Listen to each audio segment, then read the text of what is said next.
आधुनिक युग में दो लोगों की यात्राएं बड़ी महत्वपूर्ण हैं, जिनसे पुनर्जागरण का संबंध है। और पहली यात्रा आ,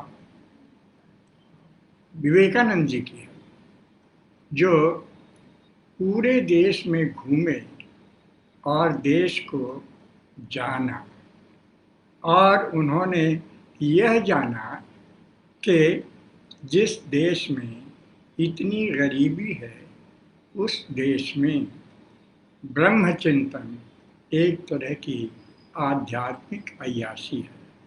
इसी तरह की बात उन्होंने अपनी छोटी सी बुकलेट मॉडर्न इंडिया में लिखा है। उसका आशय बिल्कुल यही लगता है। तो ब्रह्म का साक्षात करने वाले सन्यासी के भीतर जब देश का परिचय पैदा होता है, एक सत्य मालूम होता है पूरे समाज का, तो उसके सन्यासी व्यक्तित्व में डेंट पड़ जाता है और वह समाजोन्मुख हो जाता है।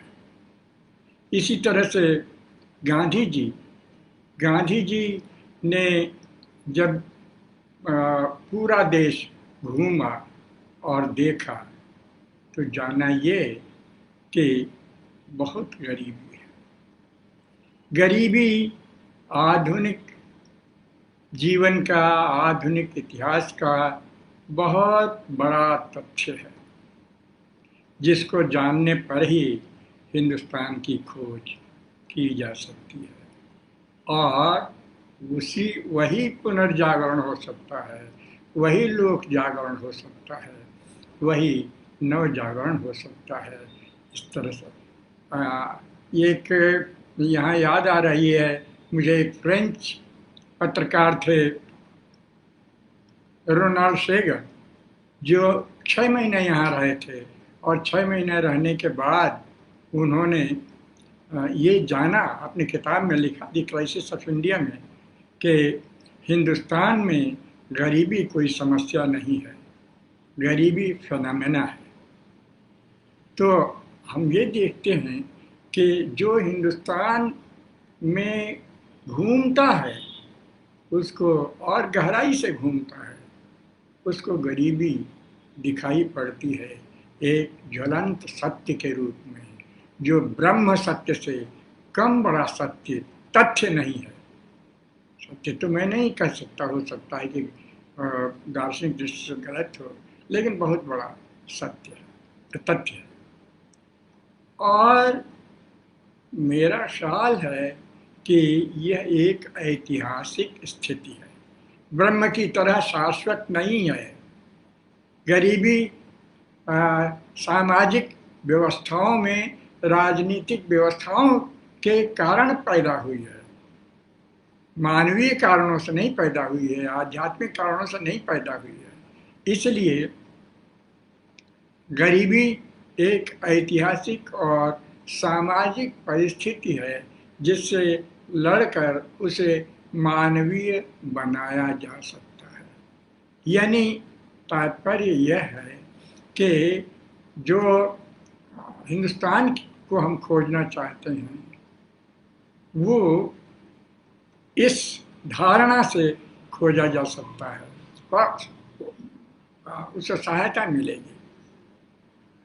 हाँ, फिर मैं ये देखता हूँ कि लोक जागरण को के बगैर नव जागरण की कल्पना संभव नहीं है, क्योंकि ये इतिहास का कॉन्सेप्ट है। नव जागरण या पुनर्जागरण या लोक जागरण ये ऐतिहासिक धारणा है, और ऐतिहासिक धारणा होकर इस पर हम विचार कर सकते हैं, और नहीं तो ये धारणा ही खत्म हो जाएगी। क्योंकि इस समय हमारे बोलने का ये जो विषय का ढांचा है, वह ऐतिहासिक ढांचे में है। लेकिन हम लोग ऐसे समय में रह रहे हैं जब इतिहास के अंत की घोषणा 1990 में फुकुयामा ने कर दी थी, और वो पूंजीवाद का एक विशेष समय है जिसमें संभवतः इतिहास पूंजीवाद के लिए कोई बड़ी मदद करने वाली धारणा नहीं है। इस तरह हम शुरुआत में ही ये देखते हैं कि जब हम लोक जागरण और पुनर्जागरण या नव जागरण पर चर्चा करते हैं तो वह हम इतिहास के बगैर नहीं कर सकते। और जो समय है जिसमें हम लोग रह रहे हैं वह समय इतिहास को इनकार करने वाला है। मसलन इतिहास तो खत्म नहीं होगा, वहाँ भी खत्म नहीं होगा, उन लोगों के लिए भी नहीं, लेकिन वहाँ उनके लिए इतिहास सिर्फ रेफरेंस है, कंटेक्स्ट नहीं। जबकि ऐतिहासिक धारणा में रेफरेंस और कंटेक्स्ट दोनों समान महत्व के होते हैं। कंटेक्स्ट निकाल देने के बाद इतिहास खाली हो जाता है, फिर वो समय की एक जानकारी मात्र दे देता है कि किस समय ये घटना हुई, लेकिन उसके पीछे कितने संदर्भ थे उसको वो उससे मुक्त कर देता है। और कंटेक्स्ट से मुक्त कर देने के बाद फिर इतिहास खत्म हो जाता है। अब आपको एक बड़ी महत्वपूर्ण बात बताना चाहता हूँ जो आज की है, जिसमें हम लोग इसका सामना कर रहे हैं, और वह यह है कि हम सब जानते हैं कि अगर ऐतिहासिक धारणा है तो इसमें बैकग्राउंड जरूरी है जानने के लिए, और जो प्रसंग है तात्कालिक और पीछे का, ये दोनों रेफरेंस और कॉन्टेक्स्ट जो होंगे वो एक दूसरे से संबद्ध होंगे। तो अब वो यहाँ हम ये देखते हैं कि अब जो है उसमें बैकग्राउंड के बिना सब कुछ फोरग्राउंड है। जो कुछ हम आजकल घटित हुआ देख रहे हैं वह फोरग्राउंड है, उसका कोई बैकग्राउंड नहीं है। इसके मतलब कि आज जो हम लोग रह रहे हैं जिस स्वतंत्र भारत में, उस स्वतंत्र भारत का बैकग्राउंड स्वतंत्रता संग्राम का इतिहास है। क्या स्वतंत्रता संग्राम के इतिहास को डिमीन किया जा रहा है? क्या एक उदाहरण, क्योंकि स्वाधीनता आंदोलन के ज़माने में हमारा आधुनिक हिंदुस्तानी मन बना था, हिंदुस्तानी स्वभाव बना था, और जब ये जो हटाने की कोशिश होगी, स्वाधीनता संग्राम का जो कंटेक्स्ट है हमारे चिंतन में, उसको हटाने की कोशिश होगी, तो जो स्वाधीनता संग्राम के दौरान पाए गए मूल्य थे वे भी खत्म हो जाएंगे। और मूल्यों के खत्म हो जाने के बाद फिर आज के चिंतक, आज के शासक स्वतंत्र होंगे अपनी बात रखने के लिए, उनमें कोई द्वंद्व नहीं होगा।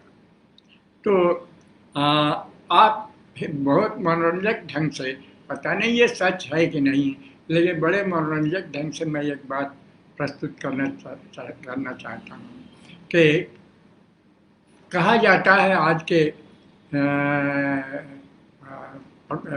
शक्तिशाली लोगों द्वारा ये कहा जाता है कि 70 साल में पहली बार ये बात हो रही है। ये जैसे तकिया कलाम बन गया है कि 70 साल में पहली बार। अगर स्वाधीनता संग्राम के कंटेक्स्ट को निकाल दिया जाए तो ये हो सकता है। और उसमें आप देखिए, उसमें कंटेक्स्ट कौन बड़ा था?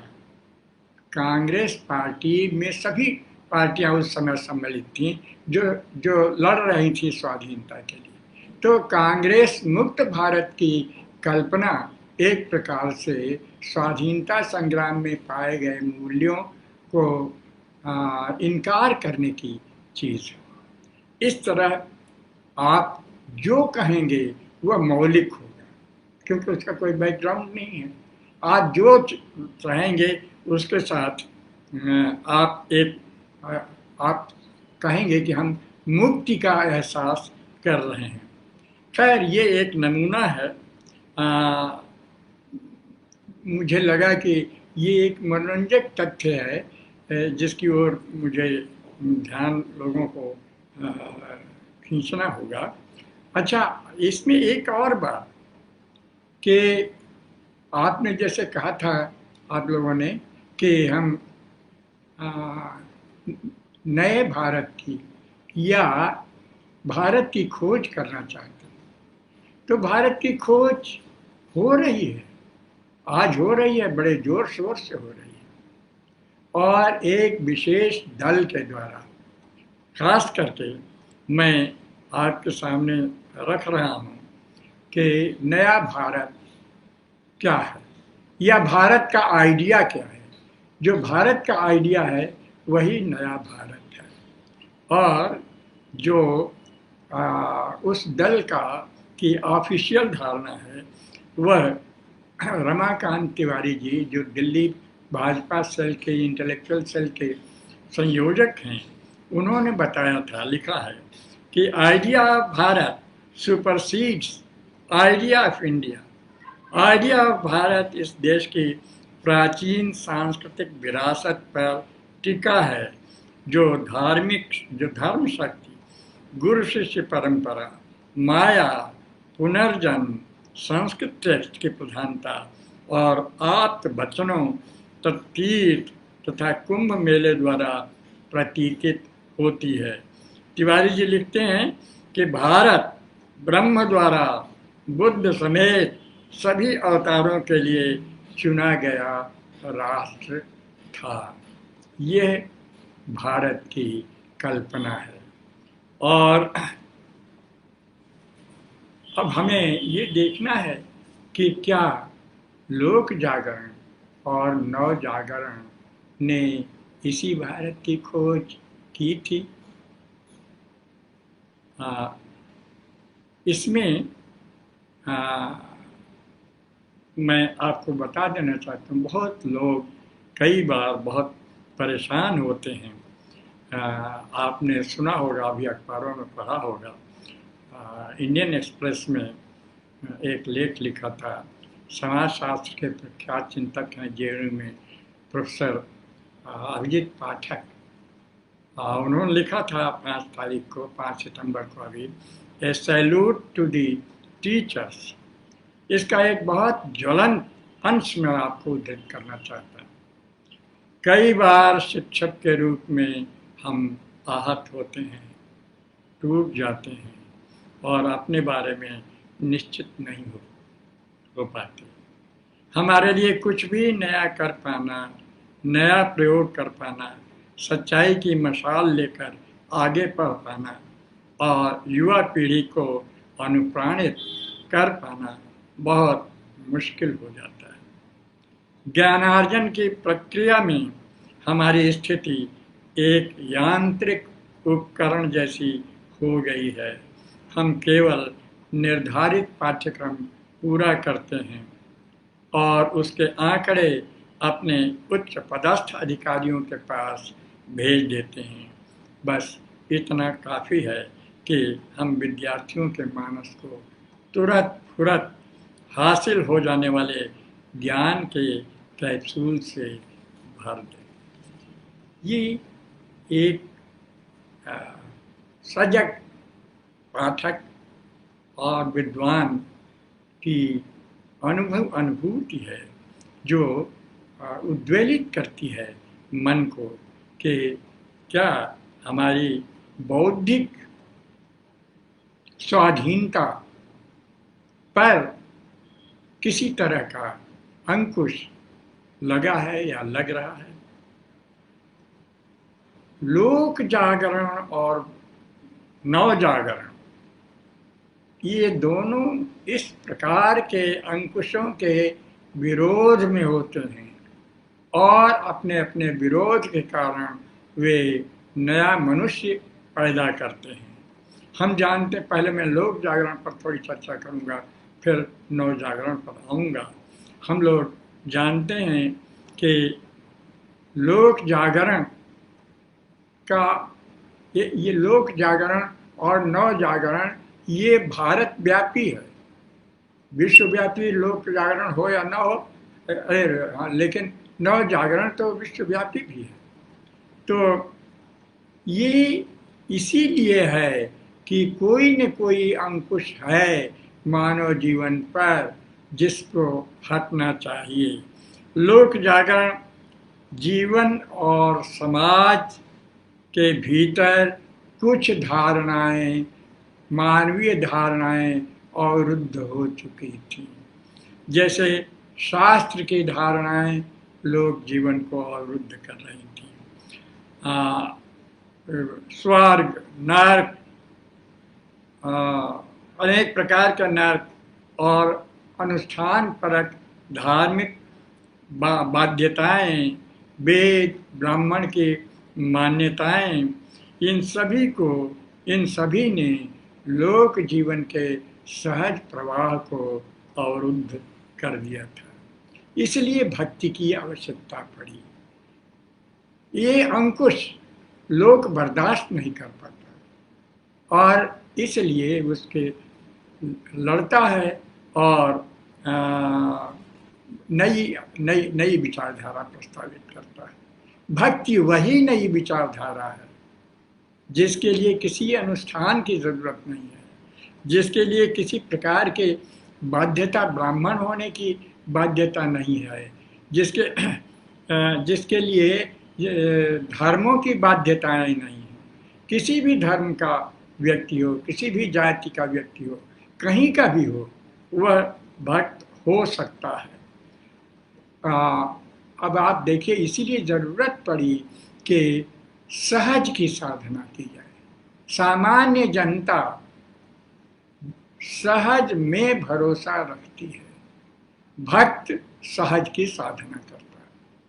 ये बार बार सुना होगा कि भक्त चिंतक सहज की साधना करता है।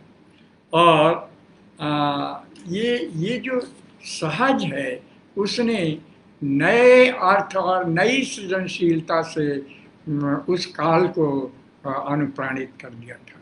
पूरे देश को भक्त सिद्धांतों ने, भक्ति के विचारों ने जनता और अध्यात्म, सामान्य जन और ईश्वर या अध्यात्म के बीच गतिशीलता, अंतः गतिशीलता पैदा कर दी थी जो अवरुद्ध हो गई थी। इसलिए हम ये देखते हैं कि लोक जागरण ऐतिहासिक स्तर पर जिन तथाकथित मान्यताओं को जो सार्वकालिक और शाश्वत मानी जाती हैं, उसका उसने विरोध किया। भक्ति चिंतन ने उसका विरोध किया और विरोध करके ऊंच नीच, अवर्ण सवर्ण, अलगाववादी या हिंदू मुस्लिम, कोई उसके लिए कोई फांक नहीं है, कोई भेद नहीं। और इसके लिए मैं भक्त श्रीमद् भागवत का उदाहरण दे दूं। कोल, किरात, हूँ, आंध्र, पुलिंद, आभीर, कंक, यवन और खस जातियां तथा अन्य पापी भक्ति से शुद्ध हो जाते हैं। इस प्रकार जो शास्त्रानुसार पापी माने जाते हैं, उनको भक्ति शुद्ध कर देती है। यह उन्मुक्त करना है, खोलना है, स्वाधीन बनाना है। तो लोक जागरण स्वाधीन बनाता है। उसका स्तर भिन्न है, लेकिन स्वाधीन बनाता है। और जो मैं यहाँ एक और बात का उदाहरण देना चाहता हूँ। संत गरीबदास ने लिखा है, देखिए इतनी क्रांतिकारी धारणा है ये। जैसे भंगी सोईजो भाव ढिढावे, भक्ति मुक्ति की राह बतावे। भंगी हुआ है जो भक्ति का भाव बताता है, उसकी राह बताता है। हिंदू सो जो हद को तोड़े, हिंदू वह है जो हद को तोड़ता है। परम धाम स्यों चश्मे दो जोड़े, परम धाम से हमें जोड़ता है। मुसला सो मस्जिद नहीं पूजे, मुसलमान वह है जो मस्जिद नहीं पूजता। राम रहीम एक करी बूझे, शूद्र सोई जो सबकी जाने, आदि अंत का भेद बखाने। ये कितना मुक्त करने वाली भक्ति है, जिसको पचा पाना जो ब्राह्मणवादी व्यवस्था है उसके लिए संभव नहीं था। इसलिए भक्ति ब्राह्मणवादी नहीं है, भक्ति सहज है और वह हमें स्वाधीन बनाती है। और भक्ति काल के बाद ये जो लोक जागरण है, वह लोक जागरण में, नव जागरण में भी वह प्रवाहित होता है, कंटिन्यूटी होती है उसमें। इसलिए लोक जागरण बैकग्राउंड है नव जागरण का। और एक तरह से भक्ति ने मध्यकाल में कहाँ कहाँ हिंदुस्तान में जातियों को मुक्त किया है, लोगों को सहज बनाया है, ये देशव्यापी घटना हो जाती है। इसलिए भक्त मनुष्य एक बिल्कुल नई धारणा है जिसको लोक जागरण ने प्रस्तावित किया। अब हम नव जागरण पर आए तो इसमें भी मनुष्य की नई धारणा हमारे सामने प्रस्तुत होती है, और वह इतिहास की अनिवार्यता से प्रस्तुत हुई है। दो तीन चीजें जो मनुष्य के इतिहास में पहली बार घटित हुई, उनकी भूमिका है। जैसे प्रेस, और हिंदुस्तान के लिए विशेष महत्व रखने वाली औपनिवेशिक गुलामी, नवोदय, फिर मार्क्स, डार्विन, फ्रायड, ये सब विश्व स्तर पर ये घटनाएं हो रही हैं और आर्य चेतन और सचेतन का निर्माण कर रही हैं। इनसे ज्ञान के भौतिक स्वरूप का निर्माण होता है और वह बहुत अधिक प्रासंगिक माना जाने लगता है। तो अब प्रेस के आने से एकाएक हमारे ज्ञान में और सूचनाओं में कितना कितना इजाफा हुआ। अनेक अनेक दिशाओं से ज्ञान आने लगा और वह प्रेस की वजह से पुस्तकों और पत्रिकाओं में प्रकाशित होने लगा। तो एकाएक लगता है कि जैसे सूचनाओं का विस्फोट प्रेस के आते ही हो गया, हालांकि बाद में और हुआ है। तो अब अनेक विचार आते हैं, अनेक प्रसंग आते हैं, अनेक चीज़ें आती हैं। इन सब से लोक जागरण का एक नव जागरण का एक स्वरूप हमारे सामने आता है। ये डॉक्टर रामविलास शर्मा ने अद्भुत धारणाएं बनाई लोक जागरण और नव जागरण की, और दोनों एक दूसरे से संबद्ध हैं। तो ये बस खाली इतना जानना चाहिए हमको कि जो हमारा नव जागरण है उसमें आध्यात्म का स्वभाव और उसकी फंक्शनिंग हाशिए पर चली गई है, और उसमें सामाजिक और मानवीय और मानवतावादी विचार और प्रसंग ज़्यादा महत्वपूर्ण हो गए हैं। एक और बात का प्रसंग बस उल्लेख कर दूं कि अभी इधर देखा आपने, अखबारों में भी आया, प्रताप भानु मेहता का अभी थोड़ी दिनों चार छः दिन पहले एक लेख आया था फेसबुक पर। तो अब यह कि राजनीति और समाज में व्यक्ति जो करता है वो बढ़ जाता है उससे। जैसे प्रेस ने समाचार और अभिव्यक्ति का विस्तार किया, उसी प्रकार फेसबुक भी उस अभिव्यक्ति का विस्तार करता है, उसे अनंत आकार देता है। अभी अभी आपने देखा होगा जब प्रशांत भूषण का ट्रायल चल रहा था सुप्रीम कोर्ट में, उस समय आपने फेसबुक पर योगेंद्र यादव और साक्षी जोशी का जो फेसबुक था, उसने जिस तरह से उस घटना को प्रस्तुत किया, जिस महत्व के साथ प्रस्तुत किया, वह टेलीविज़न और किसी अखबार ने वह महत्व हमें नहीं दिया। लेकिन ये फेसबुक बहुत दुधारी तलवार है।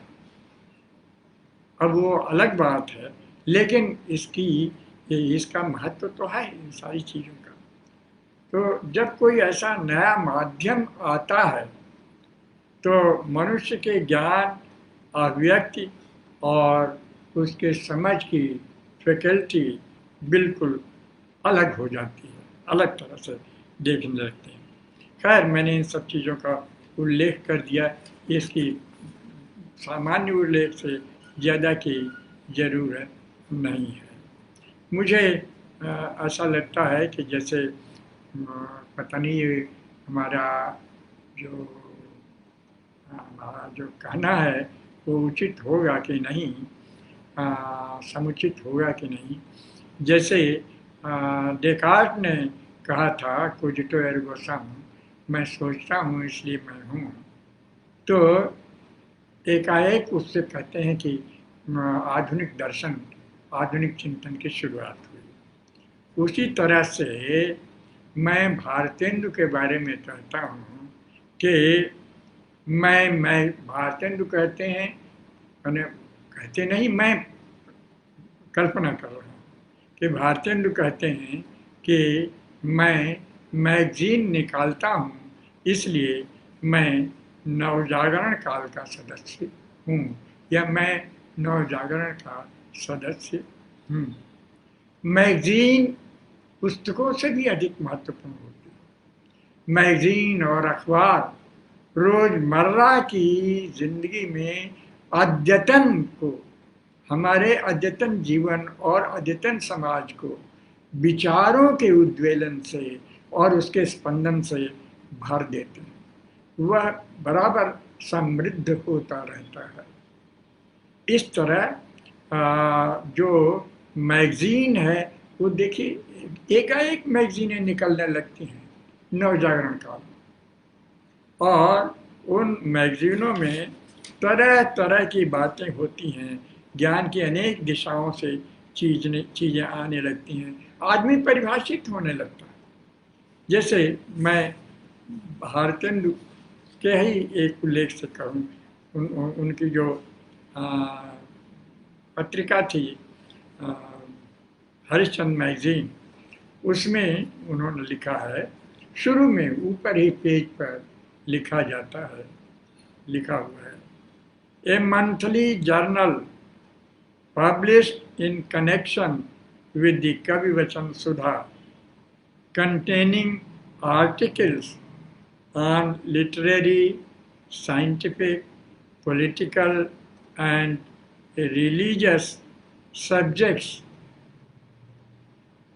antiquities, reviews, dramas, history, novels, poetical selections, gossip, humour, wit, कितनी विधाएं एक साथ, कितने विषय एक साथ, ये सब इंटरकनेक्टेड हो जाते हैं।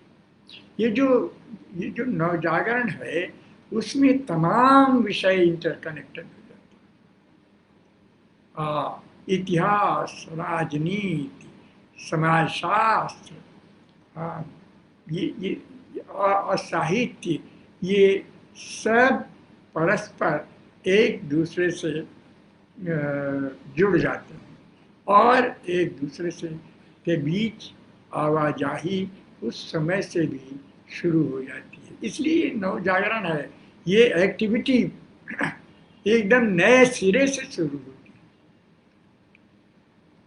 तो और इससे हम एक चीज़ पर बल देना चाहते हैं और उसे कॉन्सेप्चुअल इम्पोर्टेंस बनाना चाहते हैं, इस रूप में कहना चाहते हैं कि विस्तार और विविधता, ये विस्तार और विविधता एक एकेडमिक या एक इंटेलेक्चुअल कॉन्सेप्ट बन जाते हैं।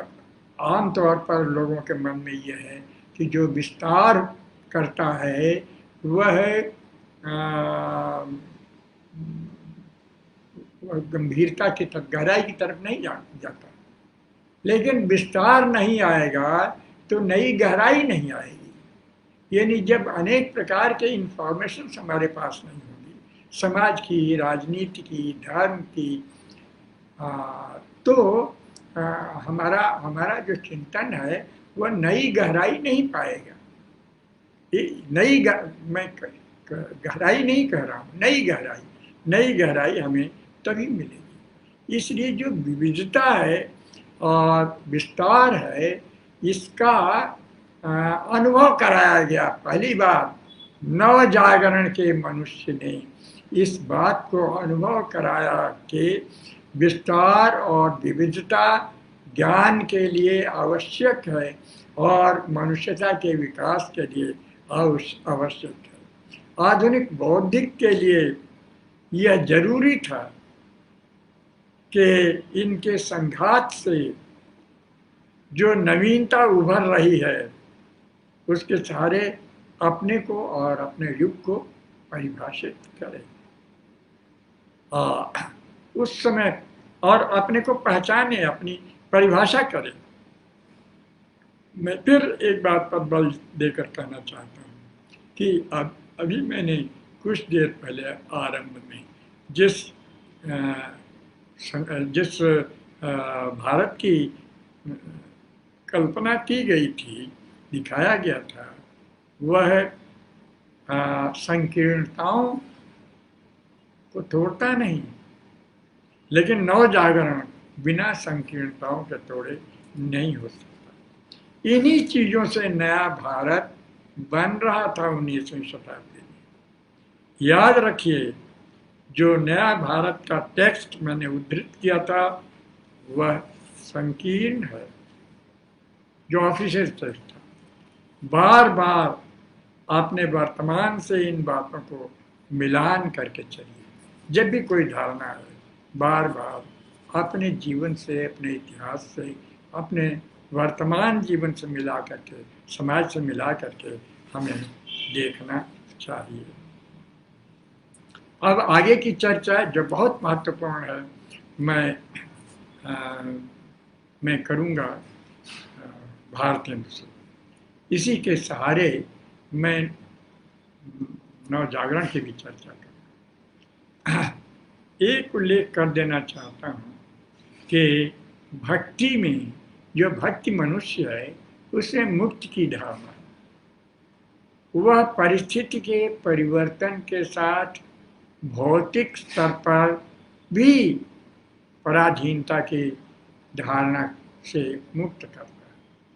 और ये बात नव जागरण के मनुष्य में भी कंटिन्यू करती है। सार उसका अधिक भौतिक, अधिक राजनीतिक हो जाता है। भारतेंदु ने अपने युग को, भारतेंदु ने और उनके युग ने मनुष्य को नए सिरे से डिफाइन किया। ये नव जागरण के मनुष्य की धारणा मैं आपके सामने रख रहा हूँ, जो भारतेंदु और उनके मित्रों की थी। भारतेंदु ने अपनी एक कविता में एक प्रश्न उठाया जो नव जागरण का मनुष्य ही उठा सकता था, जो नया मनुष्य ही उठा सकता था। होए मनुष्य ही क्यों भये, हम गुलाम ये भूल। हम भी मनुष्य हैं, अंग्रेज भी मनुष्य हैं, हम क्यों गुलाम हो गए और ये क्यों राजा हो गए। आधुनिक युग का ये आधारभूत प्रश्न है, सबसे गहरा प्रश्न है।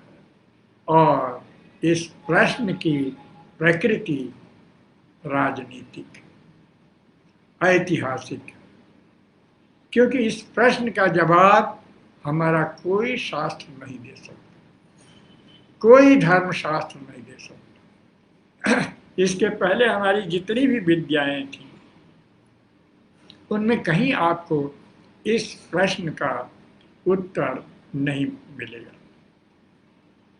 यानी हम अपने पिछले ज्ञान कांड में इस सवाल का जवाब नहीं पा सकते थे। यह एक नया प्रश्न है और औपनिवेशिक शासन और उससे स्वतंत्र होने की तड़प में निहित है। अगर ये तड़प न होती तो ये सवाल ही संभव नहीं था, ये सवाल ही नहीं पैदा होता। यानी हमें अब एक ऐसा मनुष्य चाहिए जो राजनीतिक चेतना संपन्न हो, वही गुलामी से लड़ेगा और हम स्वाधीन होंगे। भक्तों की मुक्ति और आधुनिक युग के मनुष्य की यह स्वाधीनता दोनों सगोत्री हैं। भले ही एक में आध्यात्मिक तत्व ज़्यादा हो और दूसरे में भौतिक तत्व ज़्यादा हो, लेकिन दोनों सगोत्री हैं। ये जो लड़ाई की प्रक्रिया है वह भक्त मनुष्य में भी है और नवजागरण वाले राजनीतिक मनुष्य में भी। इस नवजागरण वाले मनुष्य में तमाम और सक्रिय फ्रंट हैं जिस पर हमें लड़ाई करनी होती है, जिसका भारत ने उल्लेख किया, बार बार उल्लेख किया। स्त्री है, शिक्षा है, कौशल, कला कौशल है, अर्थशक्ति है। अनेक फ्रंट पर हमें अपने को सचेत करना है और अपनी मनुष्यता को परिभाषित करना है, अपने को सक्रिय करना है। वही नव जागरण का मनुष्य होगा, उसी से नई चेतना उत्पन्न होगी, वही नव जागरण का मनुष्य होगा।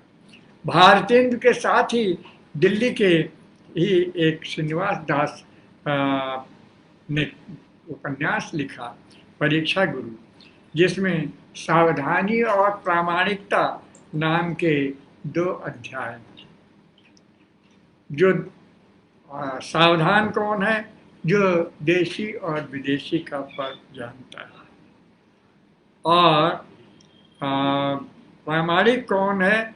जो आमदनी और खर्च का अनुपात जानता है। तो इसलिए आध्यात्मिक प्रामाणिकता और सावधानी, इन्हीं प्रामाणिकता और सावधानी में आध्यात्मिकता का तत्व हाशिए पर चला जाता है भारतेंदु और भारतेंदु काल में और नवजागरण के प्रसंग में। और इस तरह से हम देखते हैं कि पॉलिटिकल और इकोनॉमिक मैन ये आधुनिक भारतीय मनुष्य है, ये नवजागरण के मनुष्य है। इसलिए रामविलास जी ने 9 शब्द लगाया। ये बहुत बहुत ही उचित है, बहुत प्रासंगिक है। इस प्रकार का नवजागरण, पुनर्जागरण को नवजागरण शब्द से परिभाषित किया। तो आप ये देखिए कि आगे जा करके इसी भारतेंदु ने लिखा राजनीति के संदर्भ में, राजनीति समझें सकल पावहि तत्व विचार। जो सकल राजनीति को समझता है, उस समय तो 2 ही राजनीति थी, एक तो कॉलोनियल राजनीति थी और दूसरी राजनीति थी उससे मुक्त होने की, स्वदेशी राजनीति। तो राजनीति के इन दोनों स्वरूपों को जो समझता है वह आज के आधुनिक युग के मनुष्य के और समाज के जीवन के तत्व विचार को जानता है। तो राजनीति को इतना बड़ा महत्व भारतेंदु ने दिया। नवजागरण में जहाँ भी होगा नवजागरण में राजनीति का महत्व है, लेकिन उसमें एक एक चेतना है, उसमें एक सावधानी है कि आपको उनको समझना होगा। दो तरह या तीन तरह की जो राजनीतियाँ या और चीज़ें हैं, आप उनको भी अपने विवेक से समझिए। अगर आपने विवेक खो दिया तो आपकी राजनीति जो है अमानवीय हो सकती है। इसलिए राजनीति को मानवीय बनाने के लिए जरूरी होगा कि हम उसको विवेक संपन्न बनाए रखें। मैं एक बार, यहाँ थोड़ा विस्तार होगा, लेकिन मैं एक बात का उल्लेख कर देना चाहता हूँ कि 1953 की संभवतः घटना है। केरल में पत्तुम थानु पिल्लई की सरकार बनी थी। लोहिया ने कहा था कि अल्पमत की सरकार बनाओ, जाओ गवर्नर के पास, गवर्नर ने ये सुविधा दे दी और उनकी अल्पमत की सरकार बन गई। तो लोहिया की पार्टी की सरकार बन गई। लेकिन केरल में मालाबार के लोगों ने आंदोलन कर दिया। आंदोलन इसलिए किया कि जब भाषावाद प्रांतों का सृजन होना सिद्धांत बन गया तो हमारी भाषा तो तमिल है, तो हम केरल में क्यों रहे, हमें तो तमिलनाडु में होना चाहिए। लेकिन पत्तम थालू पिल्लई की सरकार ने गोलियां चलवा दी अपनी ही जनता पर जायज मांग के लिए। और लोहिया ने कहा कि नहीं, तुम अभी रिजाइन करो, क्योंकि सरकार इसलिए नहीं होती कि जो अपनी ही जनता पर वास्तविक कारण के लिए उनकी लड़ाई चल रही हो उस पर उसको हल न करके गोलियां चलाए। ऐसी राजनीति मुझे नहीं चाहिए। तो राजनीति का ये प्रसंग जो है वो ध्यान रखना चाहिए कि ह्यूमन बनी रहे, मानवीय रहे। राजनीति ये सत्तावादी न हो जाए। वो बाकायदा मीटिंग हुई थी और पत्तुम थानु पिल्लई जीत गए और लोहिया हार गए थे कुछ वोटों से। तो सत्तावाद, वो सत्ता नहीं छोड़ना चाहते थे, इसलिए सत्तावाद ना बनने पाए राजनीति, उसको ह्यूमन बने रहना चाहिए। ये राजनीति बड़ी बड़ी शक्तिशाली चीज है। अगर वह सत्तावाद से अपने को मानवतावाद की तरफ बराबर परिभाषित करते रहे तो हमने ये देखा कि भक्त मनुष्य में भी जो ऐतिहासिक सामाजिक सार था, भक्त मनुष्य में भी था ऐतिहासिक सामाजिक सार, और पॉलिटिकल इकोनॉमिक मैन में वह जारी रहता है। मनुष्य के स्वरूप की जो व्याख्या लोक जागरण में हुई थी, वह नव जागरण में अपने भौतिक स्वरूप में हम देखते हैं कि चरितार्थ होती रही। यथार्थ के प्रति लोगों की प्रतिक्रियाएं बदल गई थी, सामान्य चरित्र बदल गया था, चाहे वह लोक जागरण हो या नव जागरण। मेरा मुद्दा यह है कि उन दोनों में शाश्वतवाद का खंडन और विकास की प्रक्रिया में बदलाव पर बल है। प्रक्रिया में विकास, बदलाव की प्रक्रिया पर बल है। नवजागरण में इस पर बल है। खैर, अब मैं भारतेंदु की एक कविता प्रबोधिनी, मैं समझ रहा हूँ कि समय ज़्यादा हो रहा है, लेकिन मैं कुछ बातें करूँगा। भारतेंदु की एक कविता प्रबोधिनी है। अच्छा, एक बात और मैं व्यक्त कर दूँ कि जब मैं यहाँ आया था दिल्ली विश्वविद्यालय में, तो नाटक जो पढ़ाने को मिला भारतेंदु युग का, वह था अभिज्ञान शाकुंतल का अनुवाद जो राजा लक्ष्मण सिंह ने किया था। और वो अनुवाद हमें तो बहुत भ्रष्ट लगा, लेकिन लोगों ने उसको लगा रखा था। और मैंने फिर लड़ाई लड़ी, मैं अपने और कई मित्रों के साथ, तब विश्वनाथ जी भी आ गए थे, कि भारतेंदु के नाटक इतने मौलिक हैं और इतने संभावनाशील हैं, उनको छोड़ करके ये नाटक क्यों लगाया जा रहा है। और उसका अनुवाद का मैं एक उदाहरण मैं आपको दे दूं, आपको भी, आप भी उसको देखिए। गहनताम निपान सलिलाम का अनुवाद किया था राजा लक्ष्मण से, भैंसन देहु करन रंग रेली, भैंसे रंग रेलिया करेंगी, कालिदास ये लिखेंगे। तो इस तरह से अनुवाद पढ़ाकर, और जो वास्तव में मौलिक सृजन भारतेंदु कर रहे थे उस जमाने में, जिस मनुष्य को रच रहे थे, जिस नवीन अनुभूतियों की रचना कर रहे थे, उससे परिचित न कराना कितना बड़ा होता। न उनकी कविताएं पढ़ाई जाती थी, बहुत जगहों पर यूनिवर्सिटी में उनकी कविताएं नहीं पढ़ाई गई, नाटक नहीं पढ़ाया गया। मैं एक कविता का उदाहरण लूँगा और अब उल्लेख करके मैं इसको छोड़ना चाहूँगा कि हो सकता है कि कुछ आप लोगों में से सवाल जवाब भी करें। ये एक कविता है, कविता है प्रबोधिनी। प्रबोधिनी कविता में 3 भाव हैं, और एक स्तर पर जाके वो परस्पर सहयोगी और विरोधी हो जाते हैं कविता के भीतर ही। और वो ये है कि पहला अंश जो प्रबोधिनी कविता का है, वो भक्त रक्षक भगवान कृष्ण का है। दूसरा कविता का हिस्सा है गोपी बल्लभ, रति बल्लभ, रति प्रवीण कृष्ण का। और तीसरा जो है वो राष्ट्रवाद का।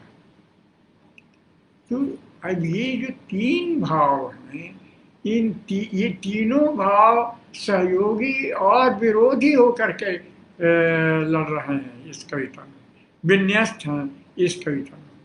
ये बिल्कुल नए प्रकार की कविता है, इतनी नई कविता है अपने विन्यास में, जिससे क्यों नहीं आधुनिक माना गया और क्यों नहीं पढ़ाया गया।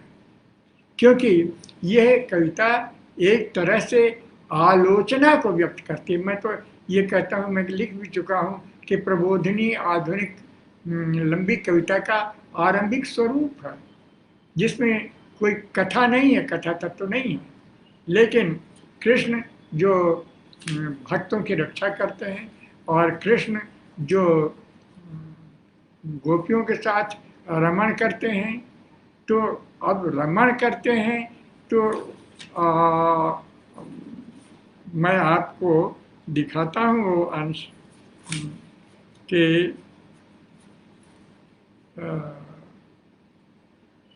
वो रमण, अंतिम अंश पढ़ता हूँ रमण वाला, और फिर आखिर का पढ़ूंगा। आलस पूरे नैन अरुण अब हम ही दिखावहु, सूरत याद है प्रिया दृगन भरी लाज लजावहु, चुटकी दय बलिहार बेली कछु आलस जभावहु, केली कहानी विविध भात की कछु हसमुख हसहु दिखावहु, भरी प्रेम परस्पर चित आलम आलस भेटहु लाग ये हरण। नहीं, वो नहीं था। रहे नील, हाँ ये आखिरी अंश है जो केली करते हुए कृष्ण का है। केली कर चुके हैं रात में, तब वो जगते हैं तो क्या दर्शन है उनका, किस प्रकार का रूप है। रहे नील पट ओढ़ी चूड़ी कन मह लपटाए, चूड़ी के कण कण भी लिपटे हुए हैं। सिंदूर बिदुली पीक चित्रतः विविध बनाए, बिथुरी अलकन में पसरे क्यों सरस फसाए, खसित पाग में गलित कुसुम मिली पेंच बधाए, बलिहारी आरसी जल लिए दासी विनय बचन कहत, जागो पीतम अब निश विगत गर लागो मनमत डहत। ये रति का चरम रूप है, और जब रति का यह चरम रूप आता है तो कविता एकदम बदलती है। कविता जैसे एक बड़ा भारी आघात देती है। डूबत भारत नाथ बेग जागो अब जागो। भारत डूब रहा है, हे भारत भारत नाथ, कहाँ पड़े हुए हो, जल्दी से जागो। यह जो भक्त रक्षक और गोपी बल्लभ कृष्ण है, उसको रूपांतरित करती है कविता भारत रक्षक कृष्ण। और भारत की रक्षा राजनीति से ही संभव थी उस समय। तो ये कृष्ण का जो विभाव है वो विभाव का रूपांतरण है, और ये तभी हो सकता है जब भावों को क्रिटिकल होकर जांचा जाए। यानी कविता के भीतर एक क्रिटिकल फैकल्टी जरूर होनी चाहिए नव जागरण से संबंधित विचारों में और कविता में और रचनाओं में, जो भाव को अपर्याप्त सिद्ध करती चले और बल्कि भाव को और अधिक योग्य बनाए। तो निरूपण, भाव निरूपण की अपेक्षा एक आलोचनात्मक बोध भी रखना आवश्यक है। ये कविता में हमें दिखाई पड़ती है।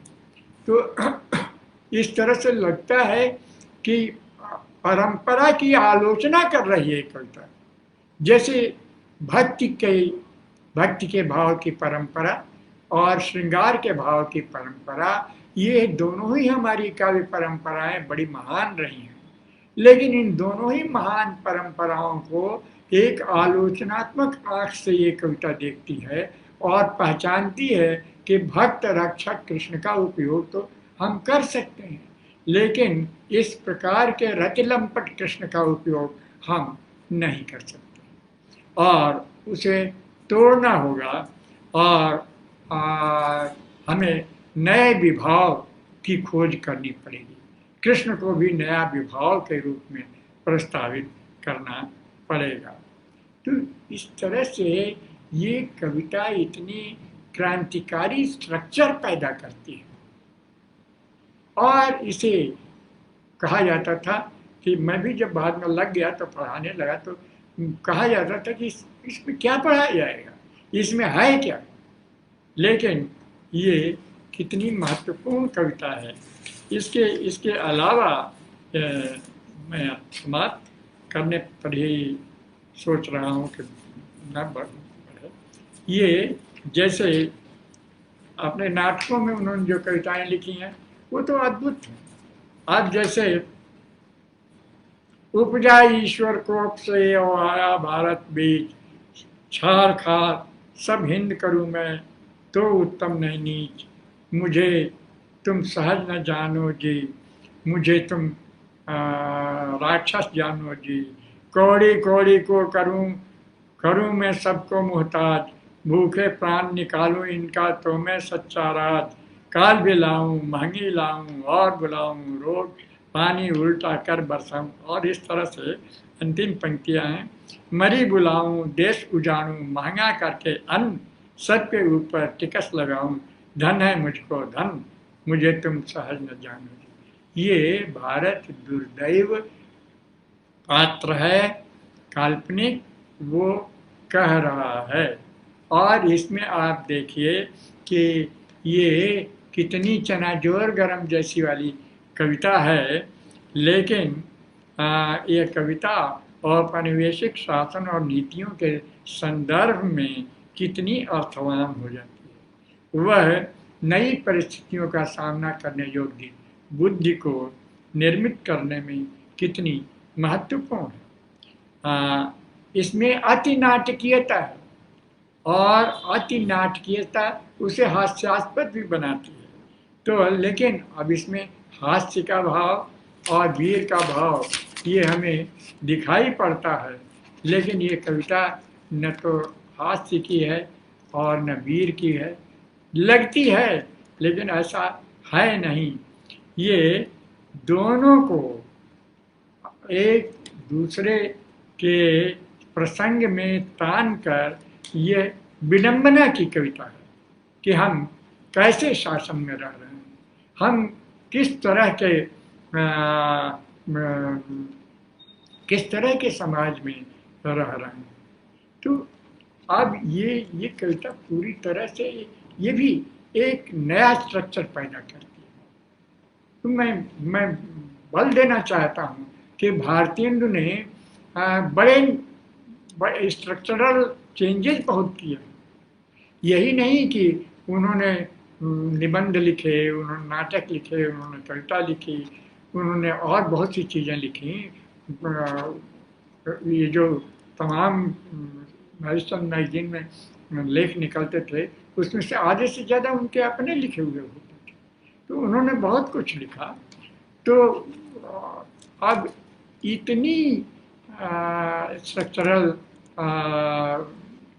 लेवल पर काम करने वाले रचनाकार को पढ़ाने योग्य ना माना जाए, यह एक विचित्र चीज रही है। अब मैं एक दो बार मैं नाटक के सिलसिले में कह देना चाहता हूँ, और वो है जैसे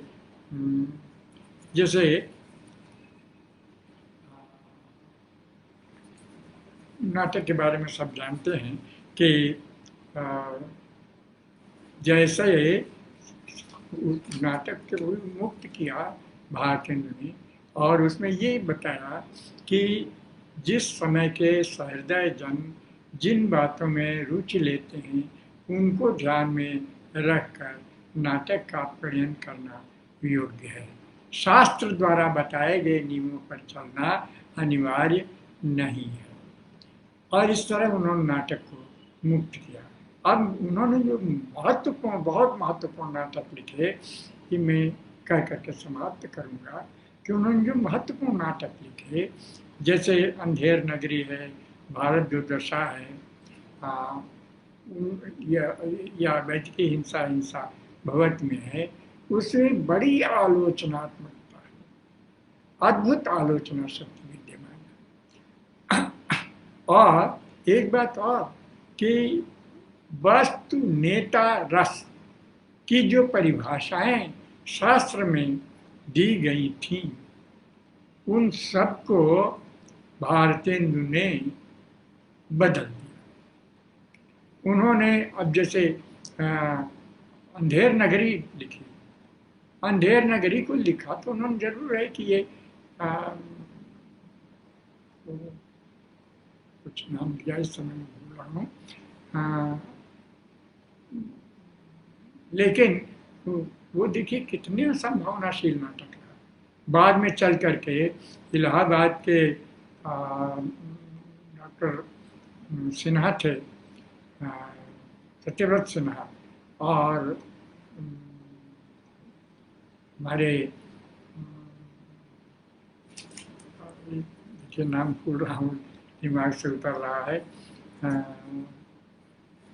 जिन्होंने एकदम इस नाटक को आधुनिक बना दिया और आज का नाटक बना दिया। इतना संभावनाशील नाटक कांत ने इसको एक फुल लेंथ ड्रामा में बदल दिया और बड़ा ही महत्वपूर्ण नाटक बना करके स्टेज हमारे सामने प्रस्तुत किया। तो इतनी बातों से युक्त अकेले भारतेंदु नहीं थे, पूरा युग था, पूरा नवजागरण था। ये नवजागरण में ये शक्तियाँ अकेले भारतेंदु की वजह से नहीं आई हैं, ये व्यक्तिगत नहीं थी। वो उस युग में नवजागरण की धारणा ने ऐसा वातावरण, ऐसा स्पंदन हवाओं में दे दिया था, जिससे कि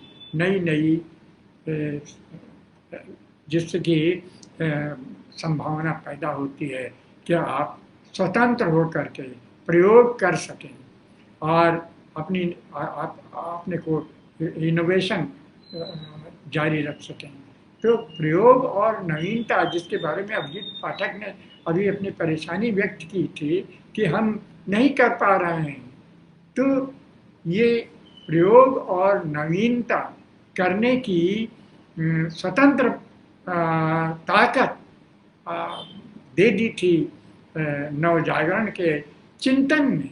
उसमें इतनी दिशाएं थी, इतनी संभावनाएं थी, जिससे कि हमारे सारे लेखक प्रभावित हुए। मैं बल इस बात पर देता हूँ कि ये लेखकों की मात्र अपनी भीतरी विशेषता नहीं है, यह युग की विशेषता है, जो सामूहिक विशेषता है।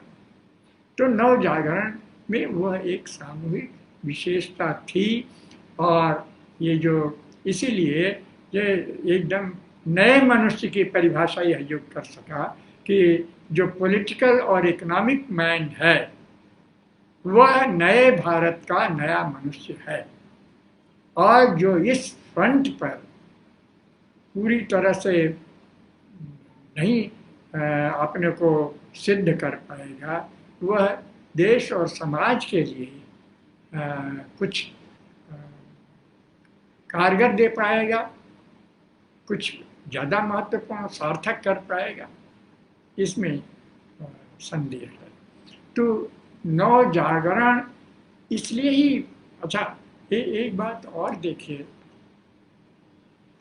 कि मैं यहाँ उल्लेख कर दूँ, यहाँ एकाएक मुझे मेरे मित्र क्या कहूँ, तो बहुत बड़े लेखक हैं,